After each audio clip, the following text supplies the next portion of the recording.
siempre regalo uno para aquella persona que descifre el significado de la silla, ¿vale? Entonces, si las hermanas hacen trampa y leen la parte de atrás, pues me doy cuenta y eso es copia, eso es copiarse, se suspende el examen. Entonces tiene que ser una intuición clínica, qué significado voy buscando con la silla, ¿vale? Que tiene su significado, no todo el mundo lo conoce, pero bueno, a partir de hoy ustedes van a conocer cuál es el significado del libro. Bueno, el texto, he dicho que está muy bien escrito, ¿verdad? Sí, vale. Está muy bien estructurado desde mi punto de vista, porque lo hemos hecho en 3 bloques, ¿no? Es un libro de acompañamiento e intervención terapéutica en los procesos de enfermedad, muerte y duelo. Ese es el subtítulo del libro. Compasión por la pérdida. ¿Por qué le puse ese título? Porque quería reivindicar la palabra compasión. De hecho, este libro salió en el 2016, finales del 2016, y en el 2017-2018 hubo varios textos en bioética revalorizando el concepto de compasión, ¿no? Que por otro lado es la figura del buen samaritano, ¿no? Para los cristianos. Y es una palabra muy significativa. La pérdida puede ocurrir por enfermedad. La persona que enferma también tiene un duelo porque ha perdido salud, autonomía o planes de la vida, con lo cual también hay una pérdida. Y luego, pues, los familiares pierden al ser querido cuando muere, ¿no? Entonces, el libro se plantea en 3 bloques. Un primer bloque, que es más técnico, por así decirlo, de cómo se acompaña ante la enfermedad, y ahí se habla de todo, de la conexión emocional, del control emocional, de los mecanismos de defensa, ¿vale? Un bloque segundo ante el final de la vida, que aunque el nombre de ese bloque segundo no es muy intuitivo, pero se trata de bioética. Justamente quizás si ustedes me hubieran pedido o yo hubiera querido darle algunos apuntes para que se llevaran en estos 3 días que hemos estado trabajando sobre la bioética, hubiera sido este capítulo 2, porque hablamos de la bioética, hablamos de la distanasia, hablo de los cuidados paliativos, hablo de la eutanasia, hablo del trabajo en equipo, hablo de la humanización, ¿vale? Y no sé si algún concepto más. Incluso al final de cada capítulo hay ejercicios para hacer en grupo, para reflexionar. Creo que era en la parte, ya no lo recuerdo, pero creo que era en el bloque 1, en el bloque 1 o en el bloque 2, donde tenemos un cineforum de la película Paz Adam, bloque 1, ¿vale? Hay un cineforum que ayuda un poco a utilizar esa película luego con una pertinente introducción. Y el tercer bloque y más largo es el acompañamiento al duelo. Y ahí se habla de los procesos de duelo, de las teorías que ha habido del duelo, de cómo se tiene que elaborar el duelo, de cómo el concepto del duelo. Curiosamente, el primero que habla de duelo en la ciencia psiquiátrica o psicológica es Freud, en un maravilloso libro que tiene que se llama Duelo y Melancolía. Él diferencia el duelo de la melancolía. La melancolía, para que no entendamos, sería la depresión. Y Freud fue el primer científico, por así decirlo, en decir y manifestar que el duelo era un proceso natural, no era una enfermedad, era un proceso de adaptación a la pérdida afectiva, ¿vale? Desde Freud, pues ha habido diversos autores, hasta las teorías actuales del duelo, donde se habla de trabajo de duelo. Al ponerle la palabra trabajo al duelo, pues se entiende que el duelo es una tarea que hay que elaborar, que hay que ejercitar, ¿no? Entonces, esto va en contra un poco con el concepto que muchas veces tenemos, o la gente tiene, del duelo, con un refrán típico, muy castellano, que dice: el tiempo lo cura todo. Y eso es mentira. El tiempo no cura nada. Lo que cura es lo que hacemos durante ese tiempo. ¿vale? Entonces, el duelo actualmente se ancla en las teorías de elaboración del duelo, con unas tareas y unos desafíos que tiene que hacer la persona que está en duelo, que ahora las veremos aquí. ¿De acuerdo? Entonces, es un libro, como le digo, muy completo,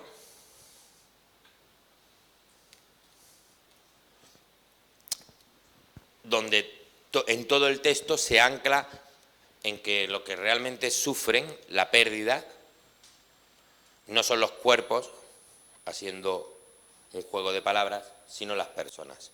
Los que sufren son las personas, no los cuerpos. Y esto vertebra a todo el libro, al mismo tiempo que también está subyacente en el libro de que nunca vamos a conseguir salvar el cuerpo, nos seguiremos muriendo y seguiremos sufriendo. Por lo tanto, tenemos la misión no solo de prevenir la muerte, sino también de mejorar la calidad de vida de las personas que tienen pérdida de salud o que se enfrentan a su final. Por eso, parafraseando un poco a Pax Adam, si se trata de una enfermedad, se gana o se pierde, ¿no? Cuando tratamos una enfermedad, se gana o se pierde. Si se trata a la persona, les garantizo que siempre se ganará sin importar las consecuencias. Los medicamentos alivian el dolor, pero solo el amor puede aliviar el sufrimiento, que es lo que ocurre en la pérdida, tanto por enfermedad como por muerte. Entonces, dentro de todas las reflexiones que aparecen en el libro, pues sale esta como cimiento de la bioética, ¿no? Como cimiento de la postura ante la vida, de que morir realmente no da miedo, tan solo nos pone tristes por dejar la vida. El miedo que detectamos en nuestros pacientes, en nuestras familias o en la sociedad es al sufrimiento, con lo cual la tarea nos invita o nos empuja o nos impulsa hacia tener en cuenta que lo que hay que intervenir son los miedos con mucha humanidad y con mucha intuición de recuperar lo humano en el trato. Un poco lo que reivindica la película de Pax Adam, ¿no?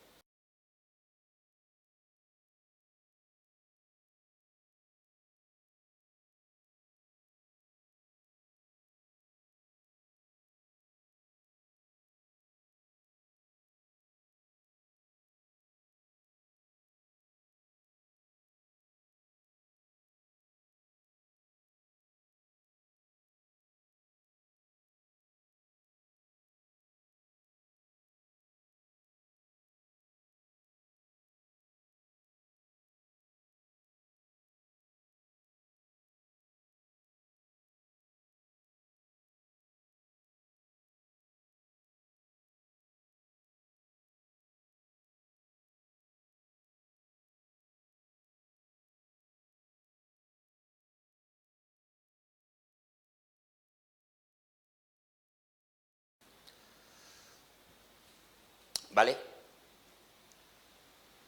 Claro, también hacemos que mientras la muerte siga siendo un tabú, no vamos a honrar la vida y seguiremos sobreviviendo. Esto es un concepto clásico de que no podemos entender la vida sin la muerte y no vamos a entender la muerte sin la vida. Más allá del concepto de vida eterna que tenemos los cristianos como bien absoluto. En el libro, como mi madre dice, que es un poco pesimista, bueno, pero no creo que esto sea pesimista, esto es una realidad, no nos despistemos, que ya hace mucho que empezamos a morirnos, ¿no? A mí me gusta decir que todos, para unirnos y para posibilitar esa empatía, somos muertos aplazados, ¿no? Nosotros, si tenemos algo seguro en la vida, es la muerte. Entonces, me gusta definirnos como seres vulnerables o seres que somos con una muerte aplazada, ¿no?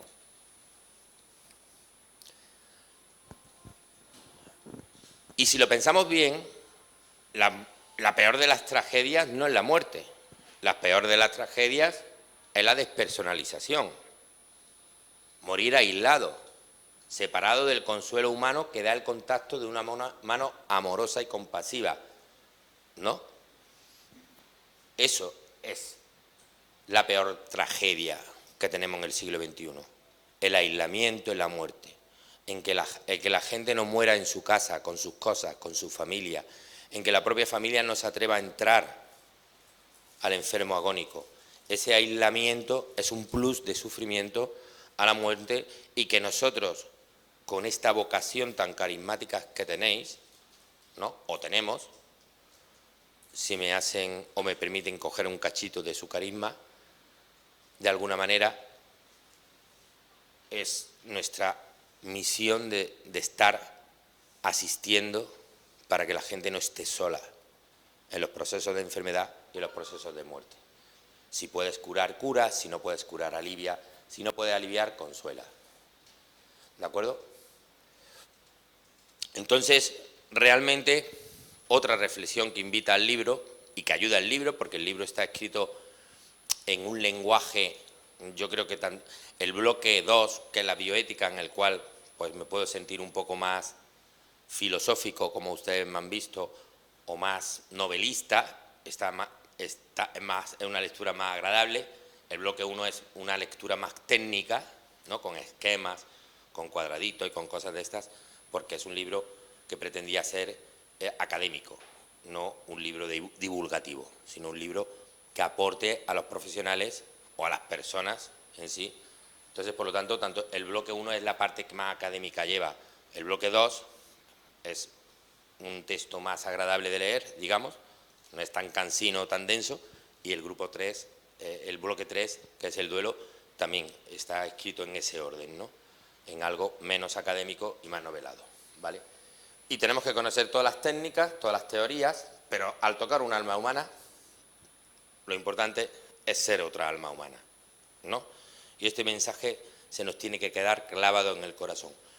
¿Nos tenemos que formar? Claro, muchísimo, y hoy en día más. Y ustedes lo están haciendo. Ustedes están dedicando 3 días de su vida, ¿no?, de su vida ordinaria, normal, que hoy me he enterado que han cambiado el horario y que yo estoy haciendo con ustedes un horario que no es su horario, ¿no? Creo que no lo sabía, lo cual me ha sorprendido mucho más, ¿no?, el horario que llevan.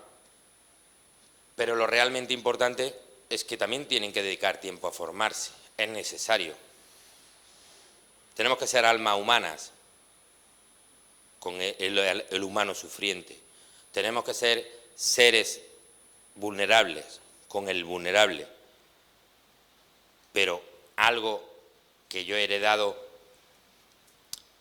de la figura de San Juan de Dios, o quizás una de las frases que más me gusta de él, o máxima, ¿no?, que curiosamente no tiene tantas máximas como vuestra santa, pero tiene algunas, y tiene una máxima que el bien, hermanos, hay que hacerlo bien, ¿no? Aunque parece un juego de palabras, pero es conciso. El bien hay que hacerlo bien.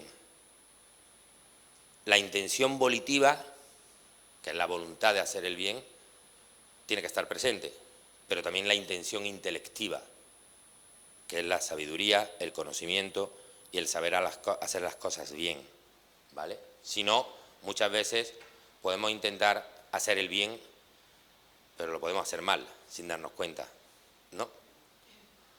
Bien, mientras el dolor pide calmante, el sufrimiento reclama sentido, el miedo solicita esperanza y la vulnerabilidad necesita compasión, ¿vale? ¿Qué es la compasión realmente? Se puede definir como la sensibilidad, la apertura al sufrimiento propio y el de los demás, unido a la motivación de aliviarlo y prevenirlo y consolarlo. Pero la compasión va más allá de una definición y se refiere realmente a una actitud, a un hábito, una virtud, una manera de habitar la vida, desde la cual podemos ver la propia vida con una posibilidad de aportar felicidad, aliviar y acompañar el sufrimiento. Cuando yo escribo felicidad o cuando ustedes ven felicidad, yo no manejo el concepto de felicidad europeo, manejo un concepto de felicidad americano. ¿Por qué? Porque los americanos tienen un concepto de felicidad mucho menos hedonista que el nuestro, el europeo. La felicidad para el americano es el bienestar, en contra del malestar, ¿vale? Para nosotros la felicidad es flower power, ¿no? En muchas ocasiones parece aquí en Europa, ¿no? Por lo tanto, la compasión nos lleva a una vida de bienestar entre todos, entre los humanos, entre nosotros mismos. Creo profundamente que la compasión es la única actitud clave para una vida feliz, no de bienestar, no solo para uno mismo, sino para un mundo mejor. No podemos hacer un mundo mejor sin compasión. Y la compasión es una actitud. Y cuando decimos una actitud, en psicología, ¿qué queremos decir? Que es algo que se tiene, pero que también se trabaja, que se interioriza o que se despierta de nuestro interior, pero que también se trabaja. Curiosamente, hay muchos fenómenos en la naturaleza o en el mundo animal que nos demuestran muchas veces en los animales que tienen compasión. Y le voy a poner un ejemplo muy básico, animal. Es decir, no sé si alguna de vosotras ha tenido perro o gato, ¿no? O bueno, o lo ha visto. Pues por ejemplo, los perros y los gatos, si notan que el dueño está triste, ¿qué hace? Se acercan, ¿no? A más, si un gato o un perro ve que su dueño tiene una herida, ¿qué hace? O una roncha, ¿qué hace? Se la lame, ¿no? De hecho, hay investigaciones científicas, no sé si esto lo han escuchado alguna vez, pero existen, son reales, de la utilización de los animales para detectar o hacer diagnósticos de enfermedades, porque tienen como ese sentido de conmoción o emoción que detectan desde la compasión. Nosotros, el concepto de compasión, creo que lo traemos de fábrica genéticamente. Nuestros niños pequeñitos, los niños pequeñitos funcionan mucho con la compasión, pero sobre todo la explicación neurológica es por el tema de nuevo de las neuronas especulares, que son las que en un niño pequeño está poblado su cerebro al principio de nacer, por lo menos los 3 primeros años, porque necesitan esa imitación de conducta y ese aprendizaje vicario para su desarrollo, y eso lo hacen las neuronas vicarias, el aprendizaje por imitación. Por eso los niños, si ven a uno llorar, lloran también, si ven a uno reír, imitan y se dan cuenta, ¿no? Y despiertan. Ahí está la raíz, digamos, en el ser humano de la compasión. De hecho, podemos decir que los niños pequeñitos, aun siendo muy egoístas, desde el punto de vista psicológico, no moral, ¿no? Porque vosotros pensar que un niño, o un cerebro de un niño hasta los 2 años, piensa que el sol sale por él, que el autobús se mueve por él, que todo está en torno a él, ¿no? Esa es la primera etapa de desarrollo evolutivo en los niños, en el yo, en el ego, hasta que sale hacia un tú, ¿no? Cuanto antes aceleremos eso, es una de las recomendaciones que damos muchas veces los psicólogos, aunque los pediatras le dicen a los padres que no lo lleven a la guardería hasta pequeñitos, pero cuanto antes vaya un niño a una guardería, antes aprende a saber que hay un tú y antes muere a ese ego. Con lo cual, en educación e inteligencia emocional se explora que cuanto antes vaya un niño a una guardería es mucho más beneficioso, psicológicamente hablando, tanto para el desarrollo emocional como para el desarrollo moral, porque empieza a convivir con un tú. Si no lo hacemos, ¿no? Y usted lo han visto, niños que en España, por ejemplo, a lo mejor no van a la guardería hasta los 5 años o hasta los 6, que es obligatorio, pues al final esos niños llegan siendo unos tiranos, pero es normal que lleguen siendo unos tiranos. ¿Por qué? Porque han sido los reyes de la casa, ¿no? Si aquí nuestros compañeros traen a su hijo, ¿no? Y se paraliza toda la casa y todas las hermanas están pendientes del niño. Claro, imaginar ese cerebro, él dice, yo soy aquí el rey, ¿no? No lo pensará así, pero sus emociones funcionan así. Decía esto porque en ese origen los niños tienen compasión y a medida que se van incorporando en la sociedad, en una sociedad que es competitiva e individualista, la compasión se va perdiendo porque hay demasiada competición, entonces la compasión no interesa. De hecho, los finlandeses y los noruegos, los escandinavos, digamos, que son un poco más hábiles que nosotros en cuestiones pedagógicas, en la educación de los infantes, de los niños pequeños, han conseguido solucionar el problema gravísimo que tenemos en algunos colegios del moving escolar con la compasión. Educar a los niños de ponerse al lado del más vulnerable. Está bien pensado pedagógicamente. La compasión se educa desde la vulnerabilidad, desde el reconocimiento del otro vulnerable. En los colegios siempre hay niños que son más vulnerables que otros. En un ambiente competitivo, pues la persona más agresiva, la persona más violenta, pues ¿qué va a hacer? Machacar al gordito con gafas. Y el resto de gente, en nuestro contexto, ¿con quién quiere estar? ¿Con el gordito de gafas o con el chulo de la clase? Con el chulo de la clase. Ahí tienen el moving escolar. Que en una población tan frágil, porque esto ha pasado esto siempre, pero en una población tan frágil como la que tenemos, pues genera muchos suicidios. Cuidado, que no estamos hablando de adolescentes y gente joven que se quita la vida por el moving laboral. Los escandinavos lo resuelven desde la compasión. Es brillante esa capacidad del intelecto y de esa sabiduría para hacer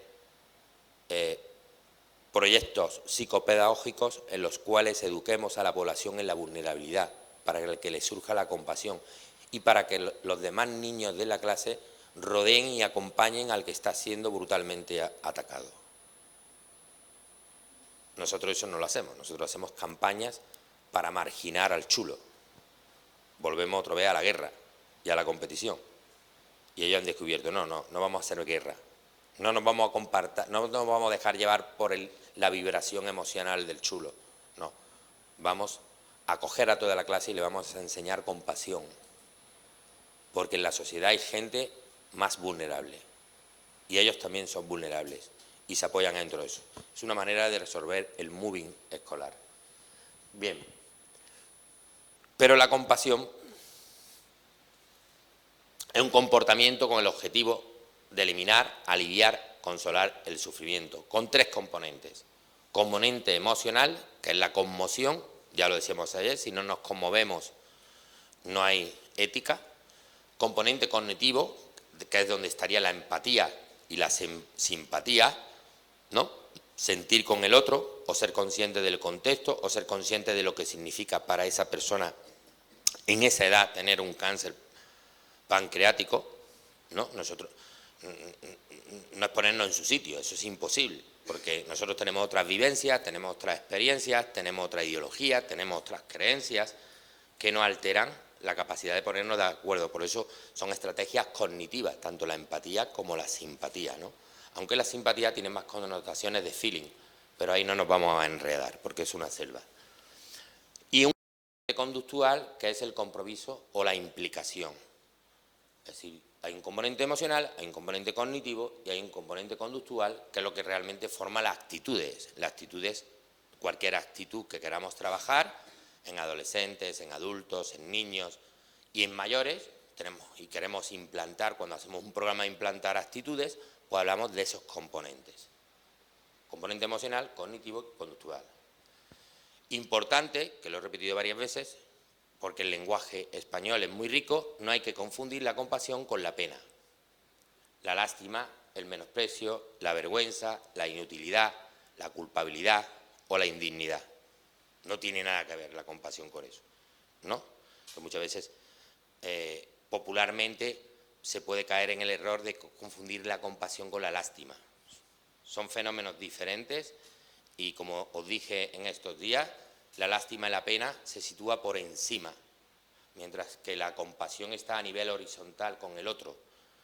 Veo tu vulnerabilidad porque yo también soy vulnerable y eso me conmueve como ser humano sufriente, ¿Por quién doblan las campanas?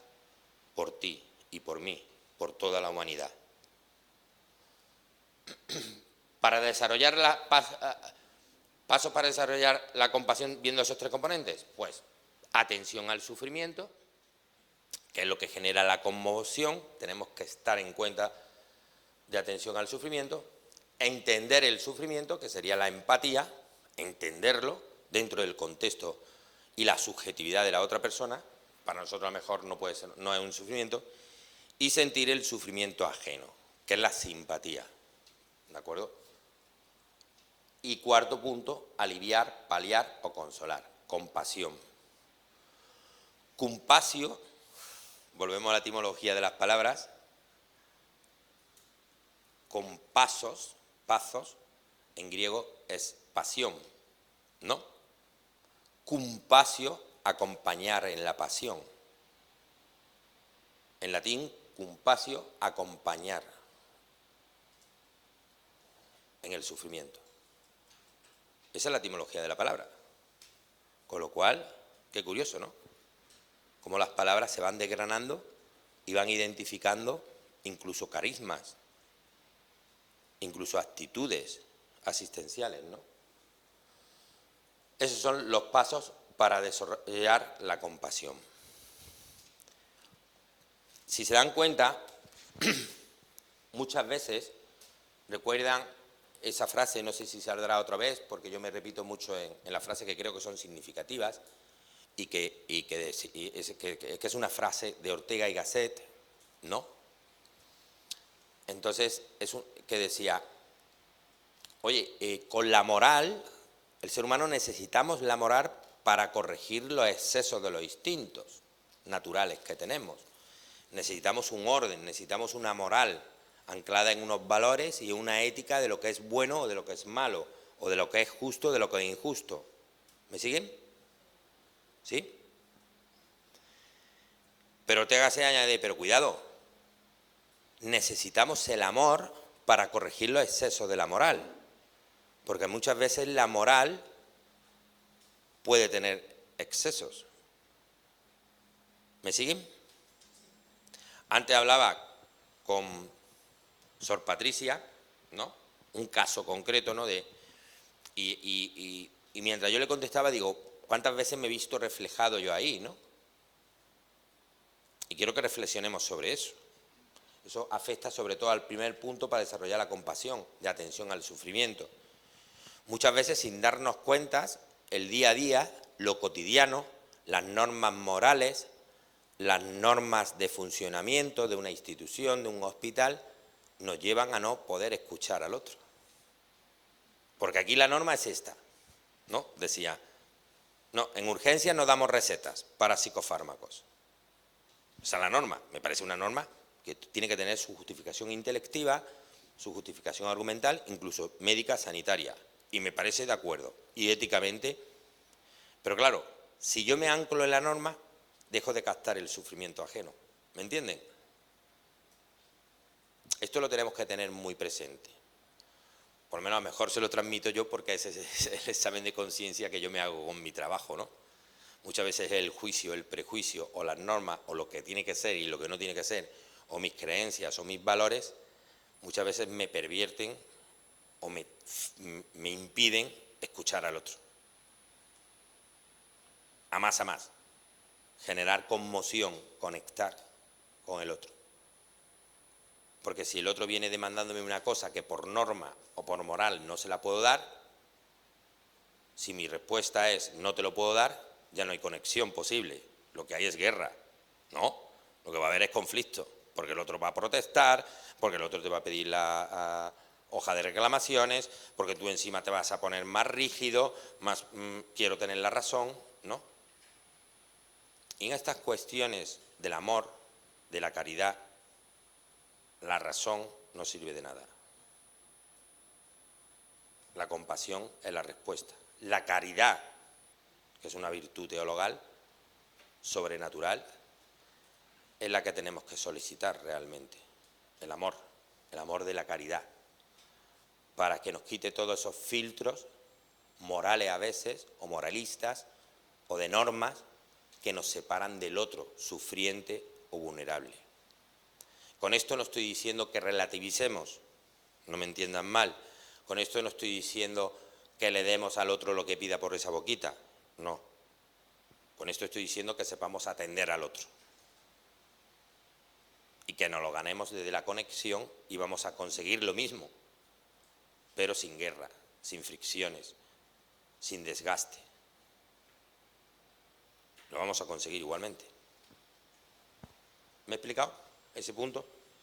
Eso lo tenemos que tener en cuenta, porque si no, la atención al sufrimiento se nos queda atrás. Bueno, esta ya la saben de memoria también, ¿no?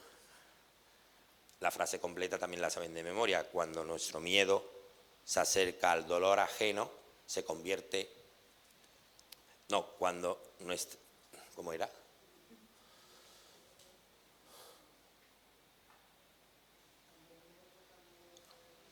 No, cuando tu miedo se conecta, toca el dolor del otro, se convierte en lástima, en pena, ¿no? Y cuando el amor se toca en dolor, se convierte en compasión.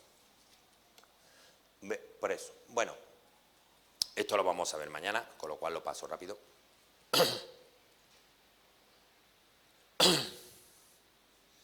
Bueno, el proceso de elaboración del duelo, aunque lo veremos mañana, pero el libro, el bloque 3 se va a basar en los retos, yo lo he llamado retos, como trabajo de duelo, en las personas que tienen pérdida por seres queridos. Ustedes den cuenta cómo hoy, con el lenguaje, con las formas, con las actitudes, con la psicología, hemos trivializado y frivolizado muchos conceptos, ¿no? Hoy una persona pierde un trabajo, ¿no? Y tiene duelo. Pierde un animal de compañía y tiene duelo. Tiene una ruptura de pareja y tiene duelo. Vale. Yo en mi libro, a pesar de que la editorial me pedía que no me distanciara de ahí, yo me distancié de ahí. Yo me refiero al duelo cuando perdemos a un ser querido. Y cuando tenemos que hacer un trabajo de recolocarlo afectivamente y de tenerlo presente de una manera no tangible. Desde el amor y desde la fe. Ese es mi concepto de duelo. Lo otro, si quieren, puedo aceptar, porque tampoco merece la pena confrontar mucho, que son duelos menores, ¿no? O son pérdidas menores si quieren, ¿no? No pasa nada. Ahora la muerte sí pasa, porque la muerte no implica en la vida. Es decir, cualquier pérdida de las otras menores no lleva parejo necesariamente una inquietud o un despertar del anhelo latente del espíritu o de la dimensión espiritual del ser humano. La muerte sí. Todos nosotros, cuando perdemos a nuestra madre, a nuestro padre, como figuras afectivas referenciales de nuestra vida, cuando se mueren hay un crack en nuestro alma. Por muy mayores que sean, ¿verdad? Ese es el anhelo espiritual que despierta por la muerte, que nos recuerda que todos somos seres vulnerables. Entonces, quiero acceder o quiero defender en este libro la profundidad del duelo como manifestación o apertura de la puerta a los grandes interrogantes de la vida y del ser humano, es decir, a su mundo espiritual. Por eso yo le decía anteriormente que es una oportunidad para ustedes en la asistencia, en todas las asistencias que hacen, de acompañar en el duelo, porque es cuando a las personas las tienen en el mejor momento para la inquietud espiritual. ¿Vale? Bien. Hay que despedir. El proceso de elaboración del duelo normalmente sigue estos pasos, ¿no? Que son lógicos de alguna manera, que vayan consecutivos de esta manera, aunque no necesariamente deberían ir así, pero por lógica intelectiva deberían ir así, porque yo para entender la muerte tengo que despedir al ser querido, o para despedir al ser querido debo entender la muerte, ¿no? ¿Por qué ha sido la muerte? Solucionar asuntos pendientes, aceptar la pérdida, trabajar el dolor de la pérdida. Obviamente, si yo no acepto intelectivamente la pérdida, no puedo luego trabajar el dolor de la pérdida. adaptarse a una vida sin el ser querido perdido y recolocar afectos y reconstruir la identidad de esa persona que se queda aquí con todos los significados.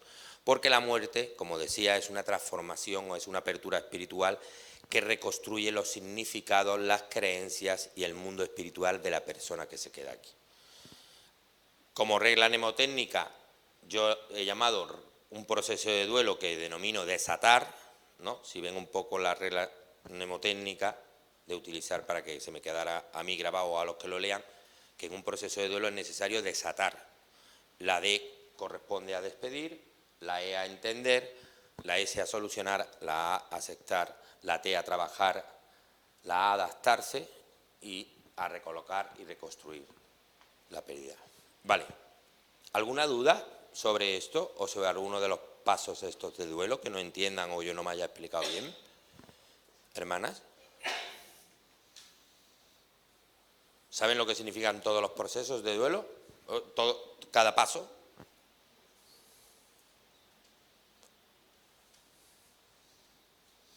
Estos retos que están esquemáticamente aquí explicados, que coinciden con la mayoría de investigaciones, aunque al ser un libro que pretende ser un ensayo, es un modelo propio. Otros hablan de 4 estadios, yo he querido poner para diferenciarme 6, ¿no? O 7, ¿vale? Pero casi toda la literatura sobre duelo, elaboración del duelo, habla en los mismos conceptos, la misma conceptualización de los procesos que tenemos que seguir, ¿vale? Si ven, cada tarea o cada reto, si no se hace, se dificulta el duelo, ¿no? Entonces, y también nos da herramientas y técnicas. Aprenderse esta regla de mnemotécnica nos ayuda. Es decir, la gente tiene que despedirse del ser querido. Si no se despide, pues puede tender a un duelo patológico. Un ejemplo de que no se pueda despedir.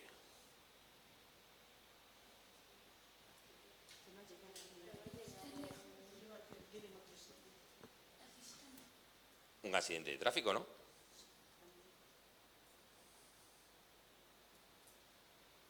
¿No?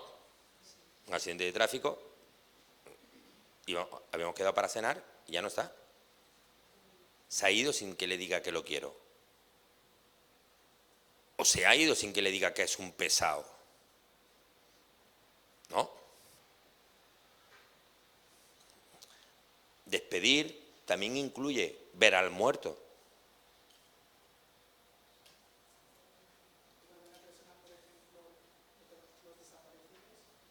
Ese es el eje. Por eso insistimos en que hace falta despedir.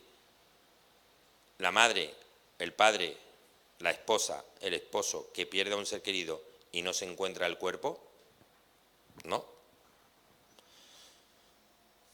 Las muertes traumáticas o por violencia tienen otra connotación especial dentro del duelo, obviamente porque es una muerte que no se entiende. Es muy difícil entender, ¿no?, de que haya gente que te haya matado a tu ser querido sin causa justificada. Pero piensen ustedes en la gente que ha perdido en alta mar a sus familiares y no se encuentran los cuerpos. Eso es un duelo inacabado, porque no han hecho el reto de despedirlo, no han visto el cuerpo. La mente no tiene, al final la mente funciona muchas veces, piensan que un día va a aparecer en una barquita, porque tú no has visto el cuerpo inerte. Sí, lo que dice es algo muy común. Hay personas que prefieren no verlo muerto. Es una opción. Nosotros como asistenciales tenemos que informar y decir que respetamos profundamente que no quiera verlo, pero que posiblemente eso pueda dificultar su elaboración del duelo. Esa tarea sí la tenemos que hacer, por ética profesional, porque lo sabemos, porque está científicamente demostrado. Obviamente, es lo que digo yo muchas veces para los niños o para adultos. Si el familiar ha muerto por un accidente donde ha quedado una cabeza por un lado, un brazo por otro, hombre, ver eso No es sano psicológicamente, ni para un niño ni para un adulto. He puesto un caso límite, ¿no? Pero bueno, esos casos existen, ¿no? El desmembramiento de miembros, valga la redundancia. Pero también existen los cánceres hepáticos, ¿no? O los cánceres de garganta. No sé si han visto algún cáncer de garganta o han acompañado a alguien con cáncer de garganta. Al final el cáncer revienta la aorta y se mueren desangrados. Y el sanitario está aquí con la mano y toallas.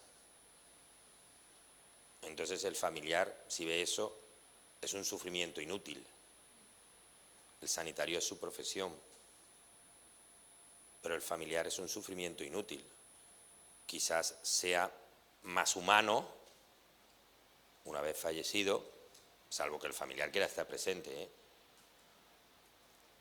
que esté bien limpio, que esté adecuado, que esté bien vestido y tenga una imagen que, aunque esté blanco, aunque esté inerte, aunque esté frío, pero es importante que tengan esa experiencia.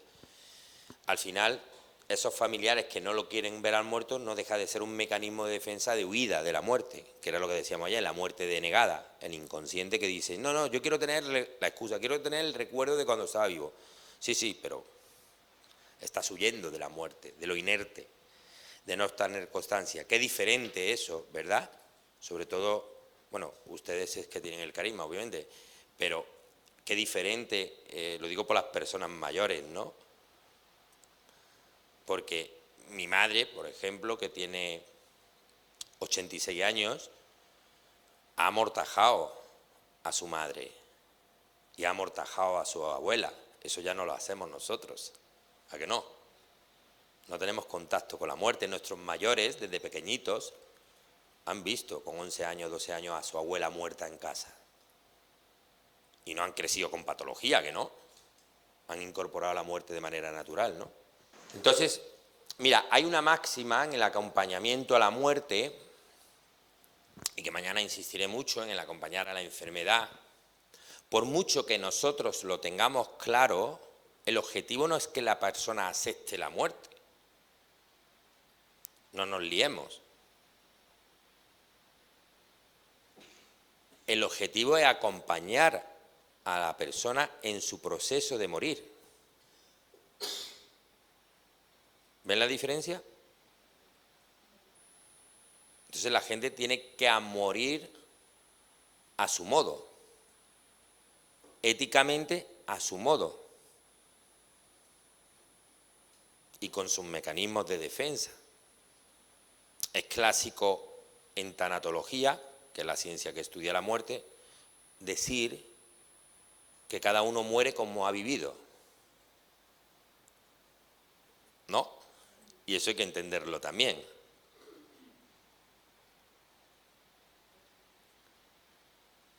El que ha vivido siendo un gruñón, ¿cómo va a morir? Pues ese es su modo de muerte. Nuestra tarea de experto en acompañar es saberlo y permitírselo, porque es su manera. Incluso decirle, tío, te has pasado toda la vida gruñendo y te vas a morir gruñendo. Lo reconforta, ¿no? Esta sensibilidad en la asistencia es lo que nos tenemos que formar y aprender. Esto se aprende, esto no se nace, pero esto se aprende.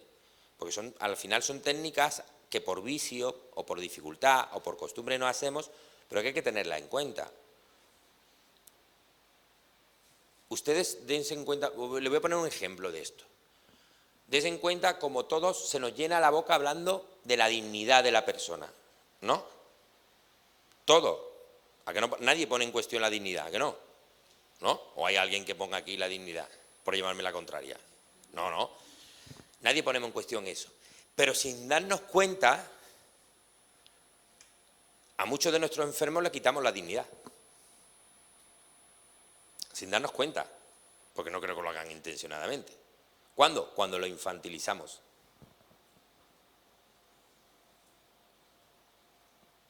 ¿Cuándo?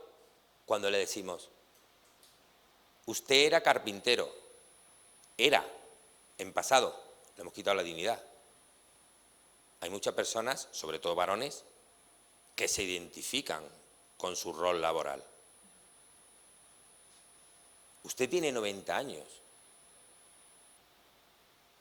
Usted es carpintero, ¿no? No, hijo, yo era carpintero. Yo no, usted es carpintero. Usted sabe hacer una silla, yo no. Mira qué fácil. He conseguido darle la dignidad que pregono. Mira qué fácil. A una persona de 90 años. ¿A que no hacemos eso? Pero deberíamos hacerlo, porque es muy fácil. Es muy fácil. Una de las cosas, el mundo debería un poco copiaros vuestra vida en comunidad. ¿Lo han pensado alguna vez? La calle, el mundo laboral, la familia, es muy cruel. Es muy cruel. Es muy difícil que a ti en el trabajo te venga un compañero y te diga, uy, qué bien lo haces. Uy, qué guapo estás. Eso son caricias. Todos necesitamos caricias emocionales y psicológicas. En las comunidades yo he visto que continuamente están agradeciendo lo que hace una por otra, ¿no? Eso es una manera de acariciar al otro. Eso la calle no lo hace. Nos hemos acostumbrado a criticar, nos hemos acostumbrado a decir lo que el otro hace mal, sobre todo a nivel familiar, ¿verdad? O a nivel de trabajo. Pero no sé por qué, o por a lo mejor por una humildad malentendida, no lo sé, me lo tendrían que decir ustedes, pero se nos ha olvidado elogiar al otro, lo que hace bien. Y esto es maravilloso, esto es lo más humano de lo humano. Decirle a mi compañero o a mi hermana o al que convive conmigo, qué bien cantas. Eso reconforta el alma. A nuestros enfermos le tenemos que dar identidad si queremos darle dignidad. Si nosotros éticamente pregonamos la dignidad humana, tenemos que decir que usted es un gran carpintero y sigue siendo carpintero. No lo ejerce, pero usted sabe hacer una silla y yo no. Usted sabe arreglar un armario y yo no. Y de repente, ¿sabéis lo que sucede? Que conecta con esa persona.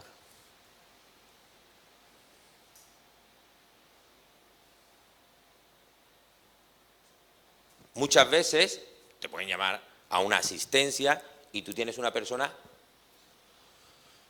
llamémosle rural, ¿no?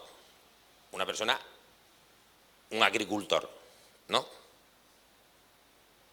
Y no hay manera de conectar con él. ¿Cómo conecto con él? Para acompañarlo en ese proceso de muerte. Y tenemos reuniones de equipo.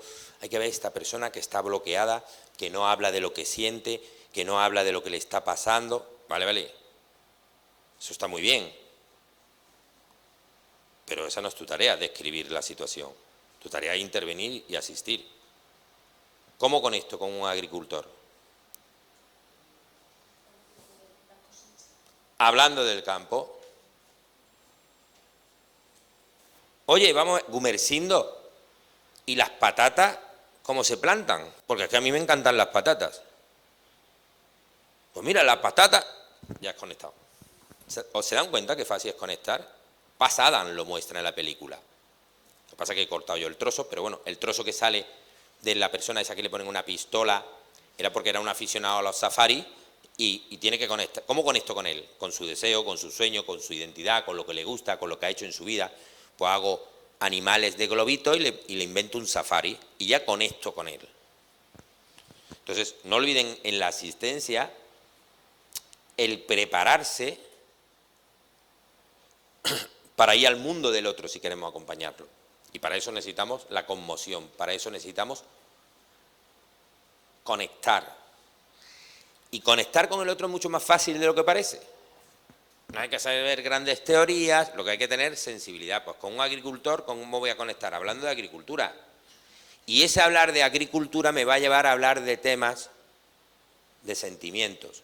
Porque probablemente esa persona rural, ruda, que nunca ha hablado de sus sentimientos, que viene de aquella tradición de que los hombres no lloran y los machotes menos lloran todavía, cuando me está hablando de las patatas, se le va a escapar una lágrima y me va a decir, pero ya creo que no voy a plantar ninguna más. Eureka. ¿Lo habéis conseguido? ¿Veis? El desbloqueo emocional. Se ha comunicado de lo que hay en su interior. Sabe que ya no va a plantar más patatas. Y yo estoy hablando de patatas.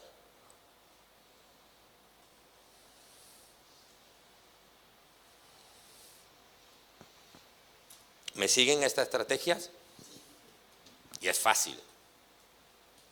Por eso pasa Adán, si ven en una película, bueno, en el juicio, cuando le hacen el juicio, cuando se da la vuelta y se dirige a todos los estudiantes, le dice, salir a la calle, hablar con la gente, llamar por teléfono a desconocidos. ¿Por qué? Para aprender habilidades de comunicación. ¿Qué son las habilidades de comunicación? Pues la capacidad de saber hablar de lo que al otro le interesa.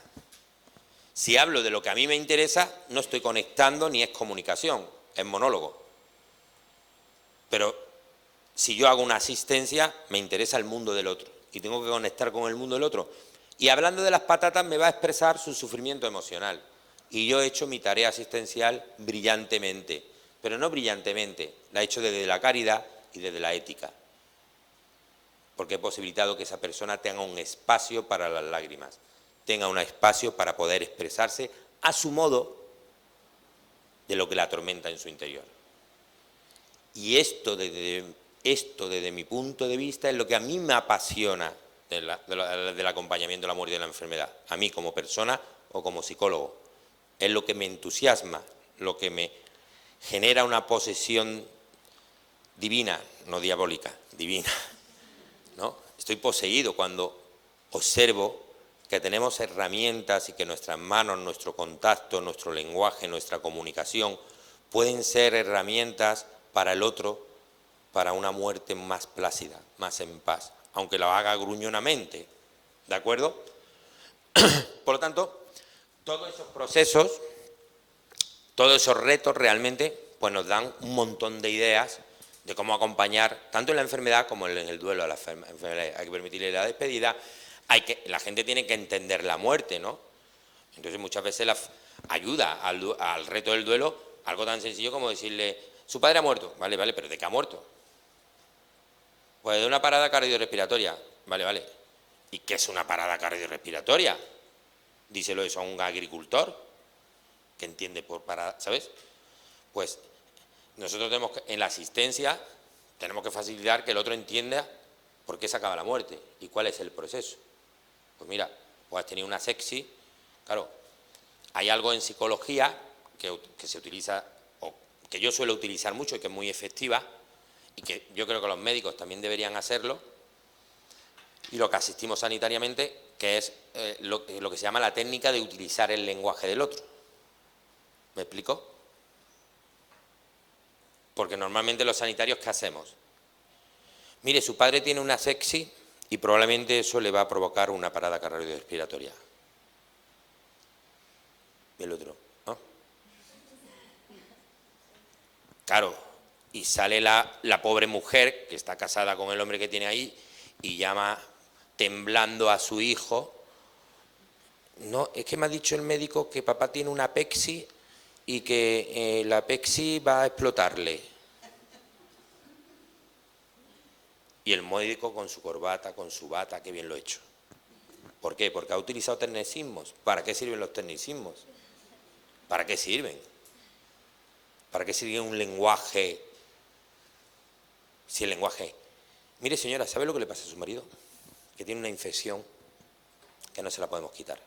¿Usted ha tenido alguna buena infección? Sí, yo tuve una infección de orina que me duró más de un mes, más de 2 meses. Pues algo parecido, pero más grave. Porque encima su marido no tiene muchas defensas, porque ya es mayor. Y tiene deprimido, tiene flojo el sistema inmunológico. El sistema inmunológico es el responsable que nos hace defendernos. Y posiblemente esta infección le va a crear un cortocircuito en sus órganos vitales y le va a provocar la muerte. Eso es comunicar consentimiento, ¿no? Hemos hablado, madre, varias veces del consentimiento informado, ¿no? Cuando hablamos del consentimiento informado, no sé si ustedes supongo que sí, que se habrán intervenido de algo a lo largo de la vida, ¿no? ¿No? O habrán acompañado a alguien a una cirugía mayor, ¿no? Y habrán firmado consentimientos informados, ¿verdad? Y habrán firmado esa inmensa hoja sin leer, ¿verdad? Y habrán firmado esa hoja, que es un consentimiento informado, aun habiéndola leído sin entenderla. Pues esa es la deshumanización de la medicina.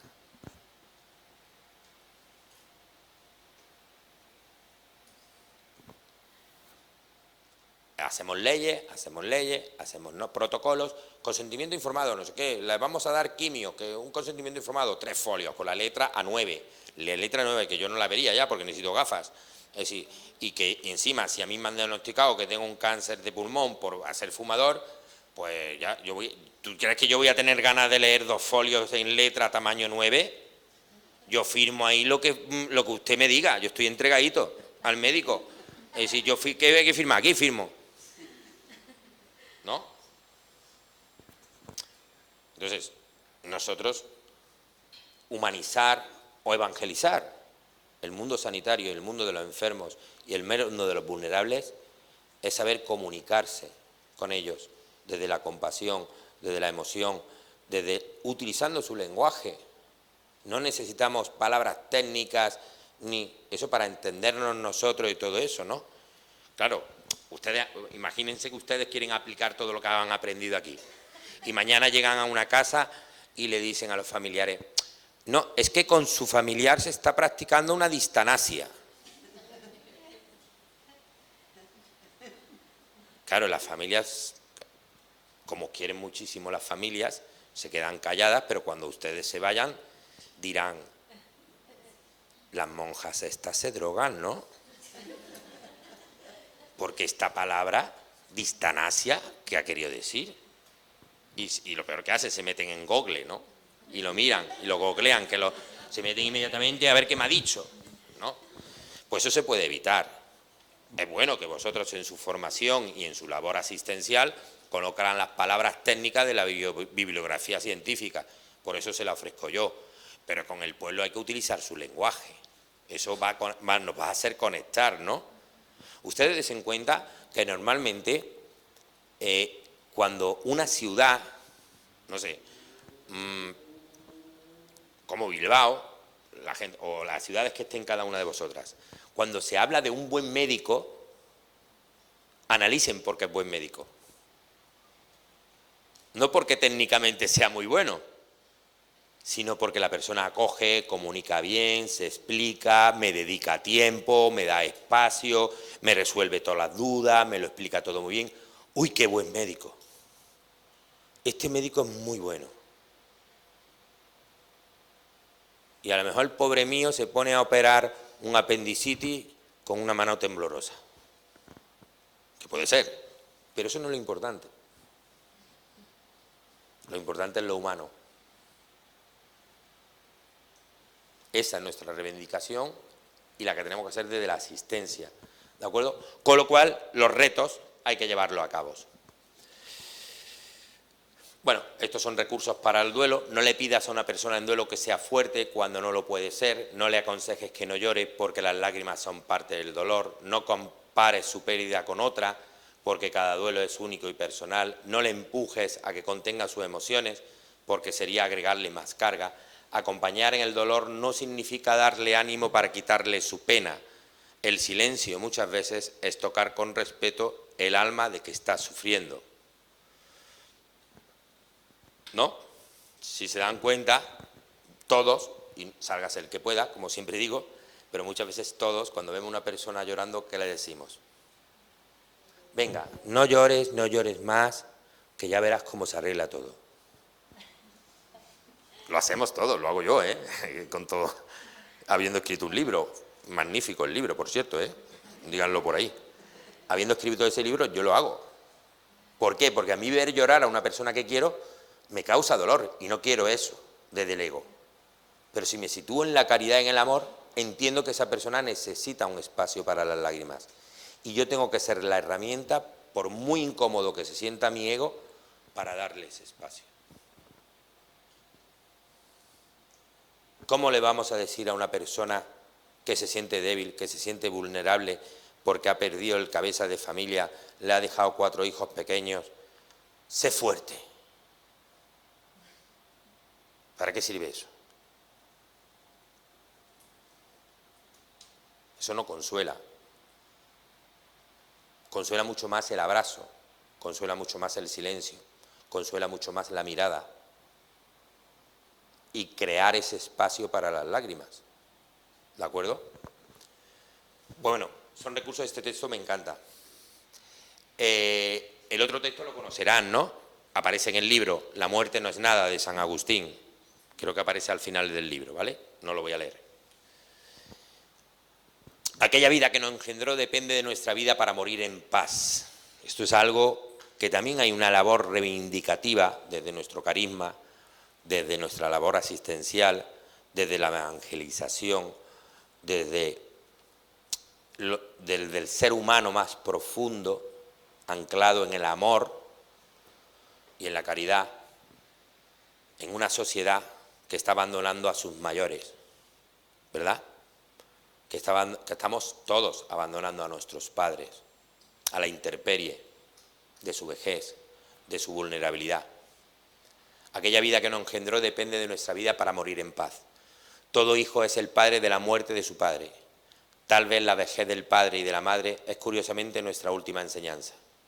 Una oportunidad para devolver los cuidados y el amor que nos han dado por décadas. Estoy aquí, papá. Lo que un padre quiere oír al final de su vida es que su hijo está ahí. ¿Cuántas veces hemos vivido esto, en una habitación de un hospital? Pues otra tarea más que nos lleva a reivindicarnos. Bueno, ¿y esta frase de quién es? Muy bien. Pero no tengo libro para todas, y esa no era la pregunta examen. La pregunta es, ¿qué significa la portada? ¿Vale?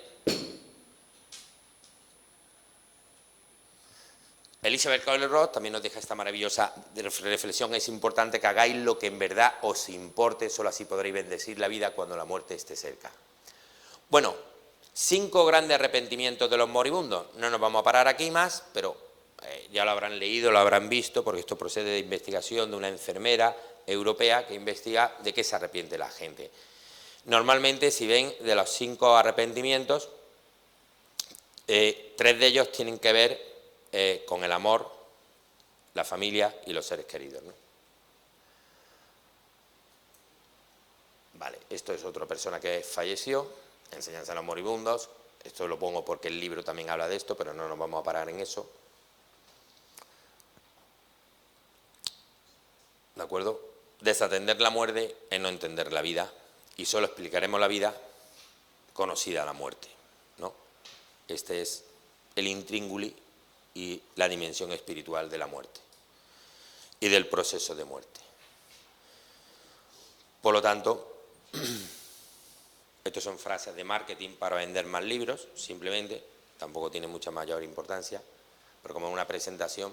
Este es el soneto de John Donne, que tanto me gustaba, que ya lo leímos ayer, ¿lo recuerdan? Muerte, tú morirás. Y esto es Deusto. ¿Le cuento yo a la hermana mi error? ¿Se lo puedo contar? ¿Le voy a seguir cayendo bien? Claro, cuando yo preparo, bueno, esto es una presentación que tenía, pero digo, bueno, voy a poner una imagen, porque me gusta poner imágenes vuestras para que se sientan un poco vinculadas y reconocidas. Y yo pensaba que esto era la casa madre. ¿Qué? Es que hay, bueno, voy a excusarme un poco del pecado venial que he cometido. Cuando metes en el Google Casa Madre, Siervas de Jesús, sale esto. Y entonces yo, claro, digo, pues mira, la Casa Madre, le va a hacer gracia que le ponga la Casa Madre. Claro, y el otro día que lo veo con Madre Blanca, dice, no, esa... Claro, no, bueno, la veo no, que yo cuando vengo al edificio digo, y yo dándole vuelta al edificio digo, ¿dónde está el rosetón? Digo, ¿el rosetón dónde está? Yo estaba buscando yo digo, ¿dónde está? Sí. Bueno, pues ese ha sido un error. De su casa, ¿no? Pues la he puesto por ustedes, ¿eh? Conscientemente, sabía que iban a estar aquí y digo, voy a ponerla. Adiós, hermanas. Bien. Cuando en la innovación médica más importante de los últimos años, siglo XX, le preguntaron al insigne humanista Gregorio Marañón, cuenta que se quedó un momento pensativo y escueto respondió al periodista, que le preguntó, señor doctor Marañón, ¿cuál es la innovación en medicina más importante de los últimos tiempos? Y Marañón dijo, la silla. La silla que nos permite sentarnos al lado del sufrimiento, escucharlo y abrazarlo. Yo creo, magnífico, nunca me había ocurrido. Y he estado dando esta charla con médicos, con sanitarios, porque es normal que ustedes no conozcan a Gregorio Marañón, pero Gregorio Marañón es una eminencia dentro de lo que han estudiado enfermería y medicina, y conocen esta frase que es típica, que él reivindicaba como elemento tecnológico más moderno de la medicina, la silla para sentarme al lado del sufrimiento. Y usted, Sor Ana María, intuitivamente lo ha acertado.